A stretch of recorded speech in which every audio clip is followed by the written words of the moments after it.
People, how are you? I hope you all are doing well.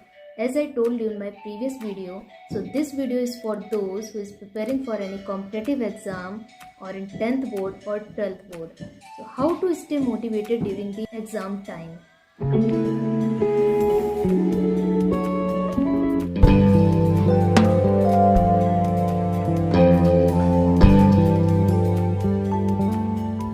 Very first point that we should consider during our exam time is revision.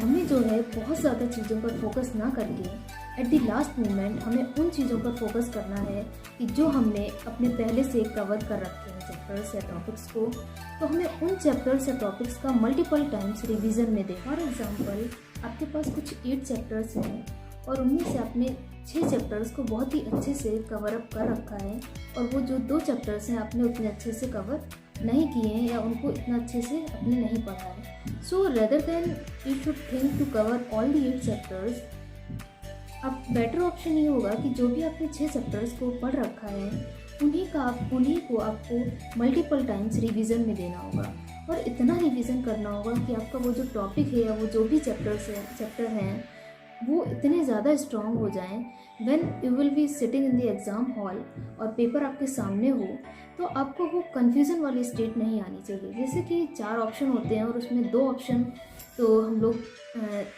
Choose कर लेते हैं कि ये नहीं है, but जो और 2 ऑप्शन होते हैं उनमें से 50-50 लगता है यार कहीं ये है या ये है।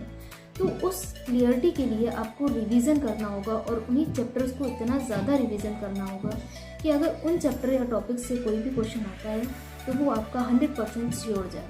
अब बिल्कुल कन्फ्यूज़न वाली स्टेट ना हो, 0% डाउट वाली स्टेट होनी चाहिए। वो तभी होगी जब आप किसी भी टॉपिक्स या चैप्टर्स का मल्टीपल टाइम्स रिवीजन में देते हो। तो आपको at the last moment main यही है आपका टारगेट कि आपको रिवीजन करना होगा। जितना से ज़्यादा आप रिवीजन कर पाएंगे उतना ही ज़्यादा आपके माइंड में क्लियरिटी होगी और क्वेश्चन उतना ही सही जाएगा।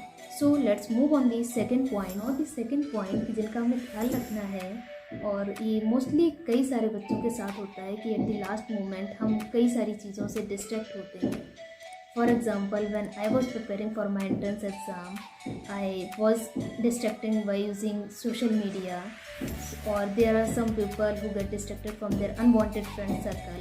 So हम उन चीज़ों से कैसे get rid हो पाएँ, कैसे बाहर निकल पाएँ, उसकी एक टेक्निक है कि when I was preparing for my entrance exam, तो मेरे सर ने, मैंने एक वीडियो देखी थी तो मेरे सर ने वो टेक्निक बताई थी। सो मैं आप लोगों के साथ वो शेयर करूँगी एंड आई होप आपको हेल्प मिलेगी उससे। तो हम गुल्लक टेक्निक बोल सकते हैं और उस टेक्निक की मदद से हम कैसे उस डिस्ट्रैक्शन से बाहर निकल सकते हैं, क्योंकि जितनी भी अननेसेसरी या अनवांटेड थिंग्स होती हैं वो हमारे दिमाग में तभी आती हैं जब हमारे एग्ज़ाम का प्राइम टाइम चल रहा होता है। तो उस चीज़ से बाहर निकलना हम लोग के लिए बहुत ज़रूरी होता है, क्योंकि उस time at the last moment हमें रिस्क नहीं लेनी होती है। तो उससे हम कैसे बाहर निकल सकते हैं, just right it down all the things in a paper and आपको उस रेजोल्यूशन, उस प्लस और उस डिटर्मिनेशन के साथ आपको उस गुल्लक में डालना होगा कि ये काम मैं तब तक नहीं करूँगा जब तक मेरा ये टारगेट या ये गोल या ये एग्ज़ाम हो नहीं जाता। सबसे इम्पॉर्टेंट बात यहाँ पे ये है कि आपको खुद से सच बोलना होगा। You can lie down in front of someone but you can not lie to yourself. So इस बात को ध्यान में रखते हुए आपको ये काम करना है and definitely it will help you, क्योंकि मुझे और मेरे भाई को बहुत ही हेल्प मिली थी उससे। Then on that time he was in class 10, so he is a topper of MPEC. So this is the best way to get rid out of the distraction.